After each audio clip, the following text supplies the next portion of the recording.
मुझे आइडिया नहीं है। वो ऐड, अच्छा अलादीन, अलादीन को पूछ लें कॉल करके। हाँ, अलादीन को वो उनका ना हैंडल बता दें। हैंडल बता दें, या अगर आप हैंडल लेके ना अलादीन को दे दें। मोनस आपके आते ही हम 9 मिलियन हिट करने लगे हैं, कोई 15 सेकंड दियो 9 मिलियन हो जाना जी, हो जाएगा इंशाल्लाह। ऐसे बढ़ जाएगा, कम बहुत बढ़ेगा, ऐसे तो बढ़ ही जाएगा। मैं वैसे बहुत ज्यादा इंप्रेस्ड हूँ माशाल्लाह, आपकी जो सोशल मीडिया की टीम है, अनबिलीवेबल काम। जो ये कॉन्सेप्ट आप लेके आए हैं, अभी तक ये बाकी पार्टियों को समझ ही नहीं आई। और जब तक इनको देखे ना, मैं हमेशा सोचता था कि पीएम रोज इतना टाइम क्यों देते हैं इमरान खान साहब सोशल मीडिया को। एज प्राइम मिनिस्टर मैं सोचता था यार बंदे के पास इतना टाइम कैसे हो सकता है कि रोज उन्होंने सेशन रखा होता है इनके साथ। तो ये पता नहीं क्या कर रहे हैं, उसका अब रिजल्ट सारा सबको नजर आ रहा है। और मियां साहब और जरदारी साहब और बिलावल साहब पछताते होंगे यार हमने क्यों नहीं ध्यान दिया। मैं भी एक दो पॉइंट्स जो इंपॉर्टेंट है वो जरा डिस्कस कर लेता हूँ, फिर जो शहबाज गिल साहब ने वालदा वाली बात की है उस पर भी मैं कमेंट जरूर दूंगा।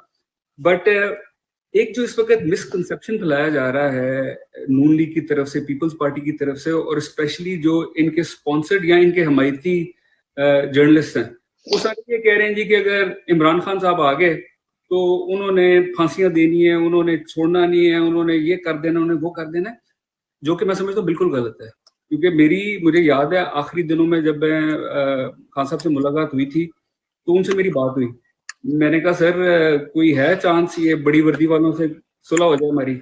तो मुझे कहते हैं यार मैं कब इनके खिलाफ हूँ, मैं इनसे क्यों लड़ना चाहता हूँ, मेरी फौज है, मैं इनके साथ चलना चाहता हूँ, आगे भी चलना है। फिर उन्होंने मुझे एग्जाम्पल दिया, उन्होंने कहा यार अमेरिका ने जो किया मेरे साथ, अब अगर मैं इंशाल्लाह प्राइम मिनिस्टर बन जाता हूँ तो मैंने अमेरिका से जंग थोड़ी ले लेनी है।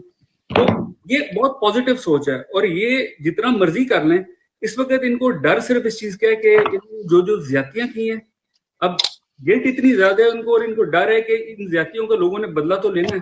अब वो बदले का, जिस तरह आप लोगों का पॉइंट ऑफ व्यू बड़ा जबरदस्त है कि जी बदला लेने का इस वक्त एक ही तरीका है, 8 फरवरी को हम सारे बाहर निकलें, जाके वोट डालें, और इसकी परवाह ना करें कि जी वोट वो आरओ ये चेंज कर देगा, फलाना चेंज कर देगा, या हमें रोक लेंगे, ये करके जाए बगैर वहां पे और हिस्सा लिए बगैर कोई कुछ नहीं कर सकता।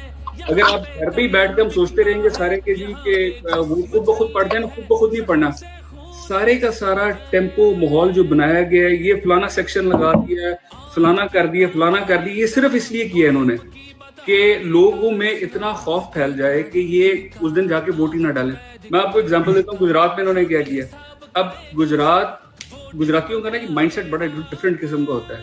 तो गुजरात में इस दफा पहली दफा पुलिस को भेज के वोट मांगा जा रहा है, और गुजराती इन जनरल जब प्यार से मांगो तो बड़ा कुछ दे देते हैं, बट जब पुलिस आती है तो वो लोग जो मेरे बड़े पक्के मुखालिफ थे, उन्होंने मेरे साथ रब्ता किया जी कि मैं शायद आपको, वैसे हमने आपके साथ नहीं चलना था, लेकिन जब से पुलिस आई है हमारे पास, अब हम जाके वोट डाल के तो बताएंगे कि हम कौन है। तो ये सारे का सारा जो कुछ इन्होंने किया है, और ये सिर्फ गुजरात में नहीं हर जगह पे हुआ है, ये सारे का सारा बैकफायर करेगा।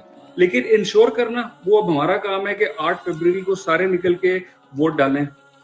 इन्होंने अपनी तरफ से अब एक और इन्होंने स्कीम शुरू की है कि जी पहले तो बल्ला ले लिया, अब गुजरात में इनको डर लग गया मोर से। अब इन्होंने कोशिश ये कर रहे हैं कि जी इन्होंने वहां पे कहा जी कि पेनाफ्लेक्स जो है ये इन्होंने गलत लगाए हुए हैं, तो इस पे इनको सस्पेंड करके हम इनको फारिग कर देंगे। तो खैर इंशाल्लाह इन्होंने तो हमें ये भी कहा था कि जी आपके कागज ही जमा नहीं होने, अल्लाह ने वो भी करा दिए। फिर उन्होंने कहा जी आप लोगों के स्क्रूटनी नहीं होनी, अल्लाह ने वो भी करा दी। तो इंशाल्लाह हमारा यकीन अल्लाह पे है और हमें कोई डर नहीं है। जो गिल साहब ने वालदा वाली बात की, मैं एक इंटरेस्टिंग बात गिल साहब को आप सारों के साथ शेयर करता हूँ कि असल में सियासत में हमें मेरे नाना लेके आए थे इस फैमिली को। तो मिडिल क्लास फैमिली थी हमारी, कोई उस तरह की चीज़ नहीं थी। मेरे दादा और नाना दोनों सगे भाई थे। तो दादा ने बिजनेस शुरू किया, एक लूम से उन्होंने काम शुरू किया, और नाना ने सियासत शुरू की।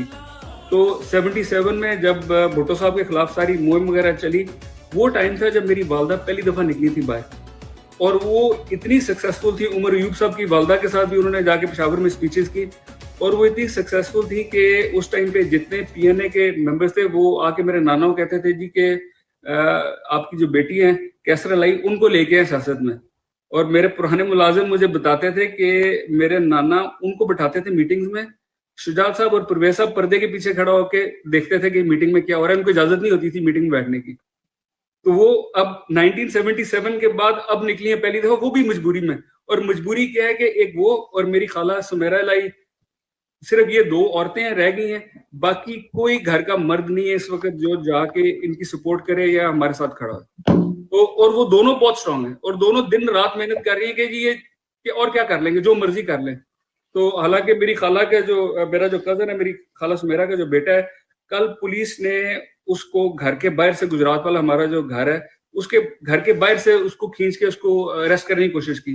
वो खाला वहां पहुंच गई, उन्होंने पुलिस वालों से लड़ के उसका बाजू पकड़ के तो उसको गाड़ी में वापस बिठा के अंदर ले आई। तो ये तो इस हद तक ये सारे गए हुए हैं। बट अच्छी चीज ये है कि अल्लाह का शुक्र है कि हमारे घर में, हमारे वोटरों में, हमारे सपोर्टरों में किसी का भी मोराल थोड़ा सा भी डाउन नहीं हुआ और हम लोग इंशाल्लाह खड़े हैं खान साहब के साथ और एंड तक खड़े रहेंगे।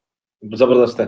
अच्छा, आप ना अभी यहीं पर है मोनस भाई? जी। अभी हम बहुत ज्यादा और भी हम कोशिश करें कुछ ऐसे कुछ लोगों को ऐड करें जो सवाल भी कर सकें और सवाल जो आपका सेशन भी हो। अच्छा, जैन कुरैशी साहब, अस्सलाम वालेकुम, बहुत देर से आप हैं, आपको आवाज आ रही है हमारी? अस्सलाम वालेकुम जी, क्या हाल है? आपको मेरी आवाज आ रही है?